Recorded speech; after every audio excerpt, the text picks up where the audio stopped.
Rolfe, and Bree A. Rolfe lives in Austin, Texas, where she teaches writing and literature to the mostly reluctant but always lovable teenagers at James Bowie High School. She is originally from Boston, Massachusetts, where she worked as a music journalist for 10 years before she decided she wanted to dedicate her life to writing poetry and teaching. Her work has appeared in Saul Williams' poetry anthology, Chorus, a literary mixtape, the Barefoot Muse anthology, Forgetting Home, Poems About Alzheimer's, the Red Paint Hill anthology, Mother is a Verb, and 5 a.m. magazine. She holds an MFA from the Bennington Writing Seminars. Her first chapbook, Who's Going to Love the Dying Girl, is forthcoming from Unsolicited Press in September of 2021. Further information can be found on her website, BreeRolfe.com, or on Twitter at Garage Club Poet, or Instagram, the official Ms. Rolfe, I guess. Anyway, please give Bree a big welcome. Oh gosh, I have to unmute now, huh?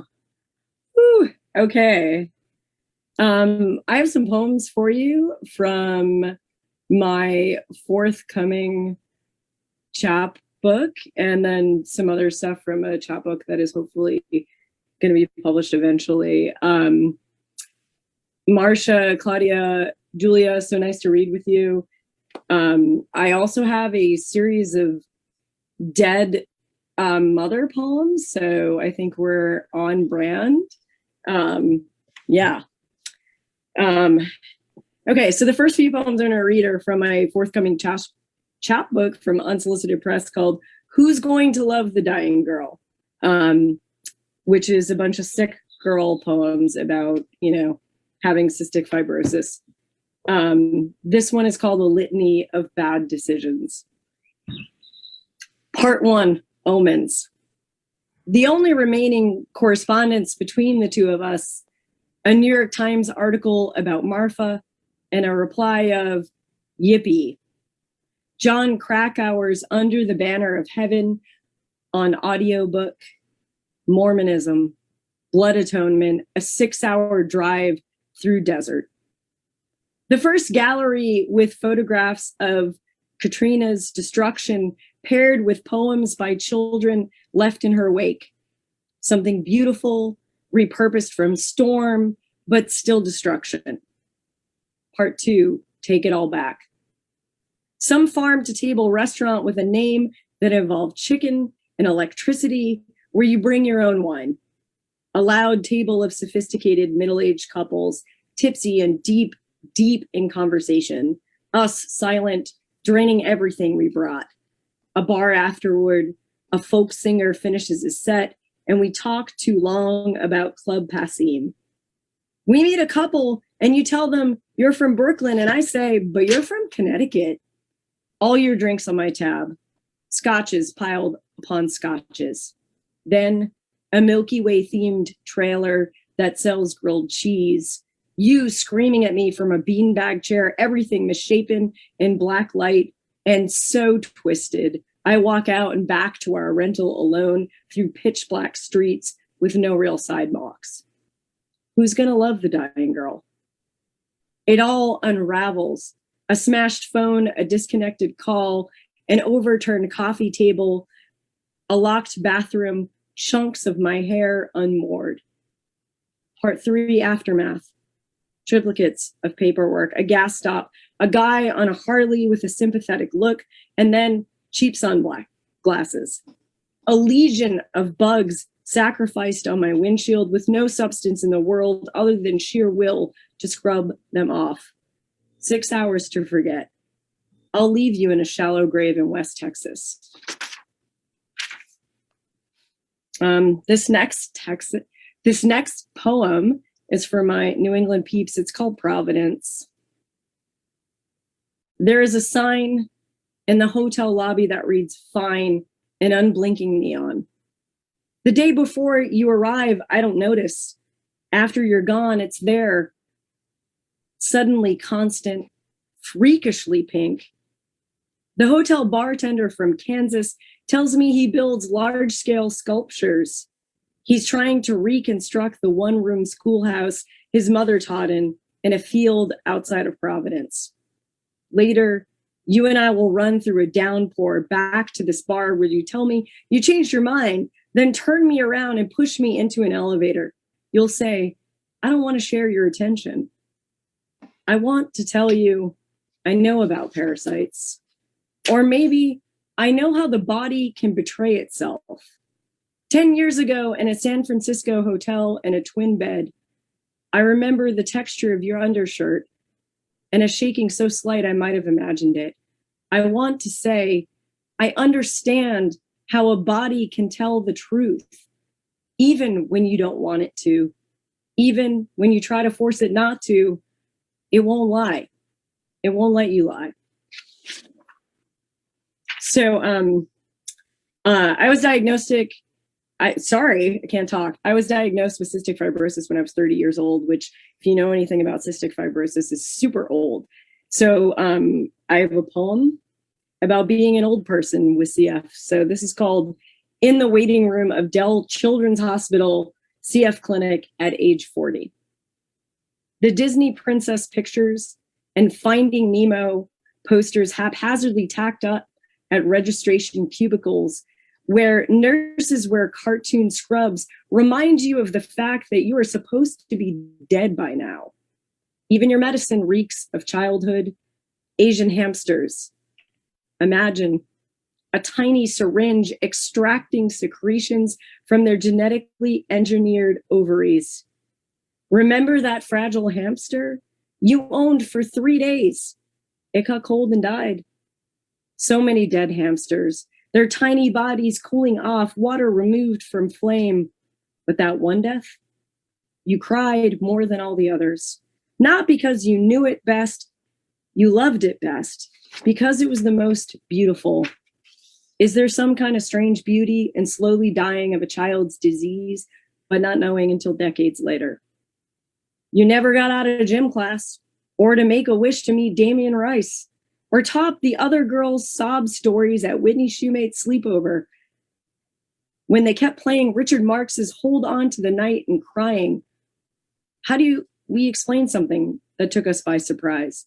Now, you can't remember if you had nothing to share because you're not really a joiner, or because you walked in late and they were already crying. All right. This is called This Is How It Is. And I actually wrote this as a found poem. I'm a high school teacher, and one of my students was a fish aficionado. He took care of all the fish at school, and he worked in an aquarium store, and he kept a journal that he called the Nerd Journal about the comings and goings of his tropical fish. And I wrote a found poem on his Nerd Journal. I started it one day during lunch, and then this is it. This is how it is. In the young adult book turned movie about my disease, they keep describing tubing, how the main character still looks cute, even with cannula up her nose. The author labors over vials of hypertonic saline and strategically organized med carts with cupfuls of Creon, pages of flow vents and afflovests to ensure authenticity. When they kill the unnecessary character to prove that the disease is terminal, he is just a slight blue on the floor, unmoving, while the nurse weeps over his body.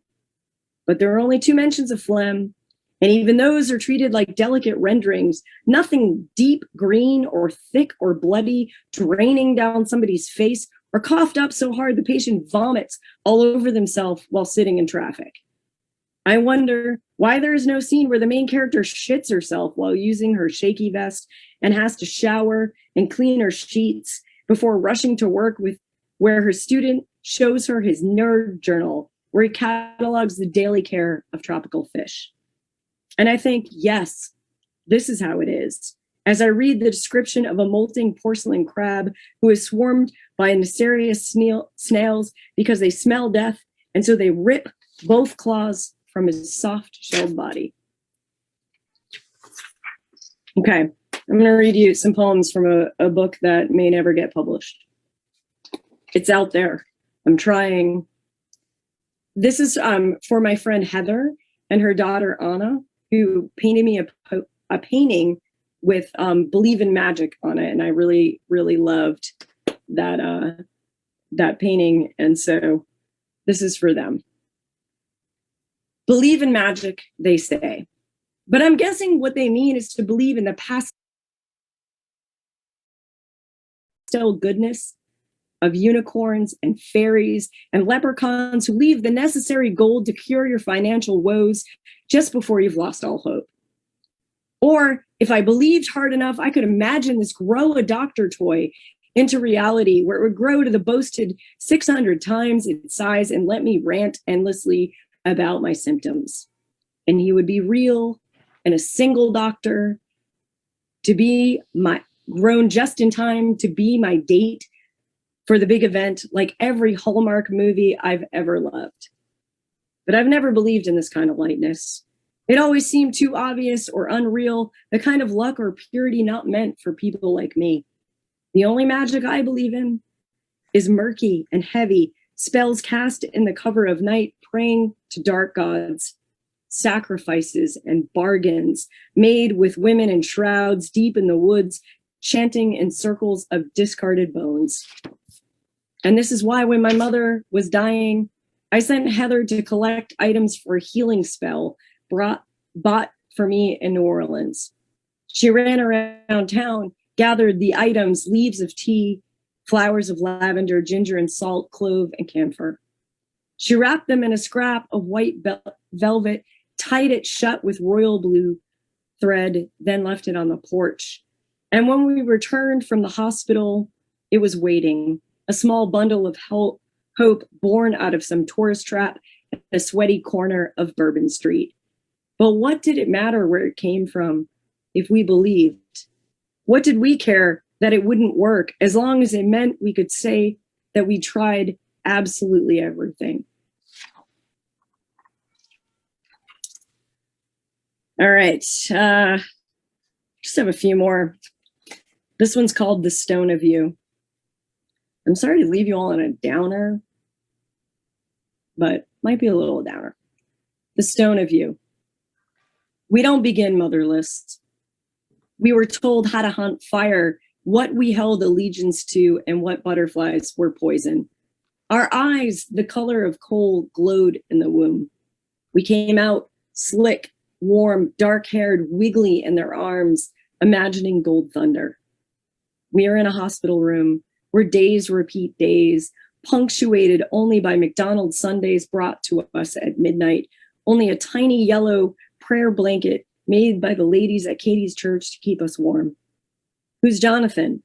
The nurse asks, because she keeps asking for him.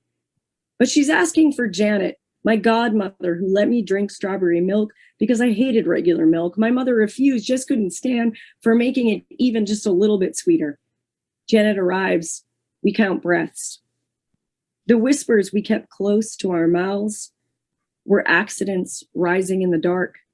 Finally, a reprieve, a few hours of sleep on an air mattress in a basement room I lived in as a teenager.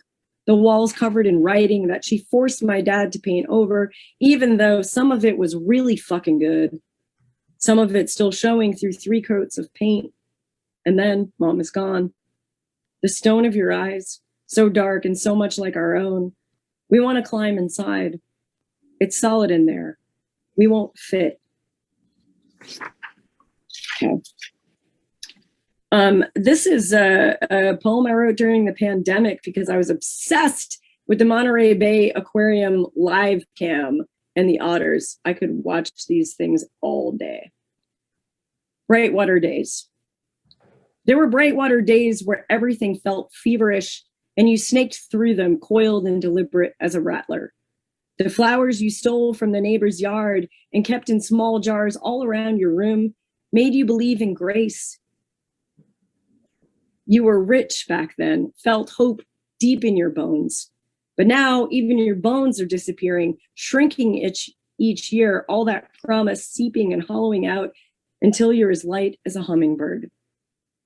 But even if you could rise up and out into thin air, it's riddled with everything that could kill you. One deep breath could suck in all the dangerous colonies you fear most, you will not become superhuman. But this morning, you watch otters from across the country for hours on a live webcam. You were transfixed as they cut silky loops through briny brown water. You believed in their joy as they tossed candy pink buckets into the air. You believed in love as they swam, twisted around each other. You even felt it deep inside your empty bones. All right. The night sky is vanishing. This is my last poem. Thank you so much. It's been super awesome to be here. Everyone is so talented. The night sky is vanishing. My mother told me boys climbed through the bathroom window to get into her sweet 16. Everyone wanted to get into that party. It was the party of the year. She told this story for years and years. Janet admitted she opened the window for the boys to get in. In my backyard at night, I looked skyward at all the stars that were blotted out by light pollution when I lived in Boston for all those years. And I imagined boys climbing through a tiny window at the Elks Club in Arlington, Mass. Janet guarding the door in a chiffon party dress and holding their hands as they stepped down onto the toilet and into the party. My grandfather policing the door between hands of poker. These days, I lay on the floor of my garage staring at a disco ball, following the paths of mirrored light all over the ceiling as New Order's Leave Me Alone plays on repeat. I reach back through decades of blackouts and locate the moment where memory chipped and fragmented. I try to figure out how some stories solidified and repeated and others turned to smoke, rose up and dispersed, try to find a pattern in what I remember and what I have forgotten.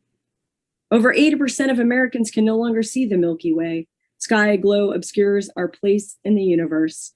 In the night sky of my mother's sweet 16, the only boy she really wanted to come was turned away and he left, not realizing the upstairs window was open. Thank you so much. Thank you, Bree. Thank you very much, Bree. That was wonderful. And tonight's final reader is Alex Dawson. And Alex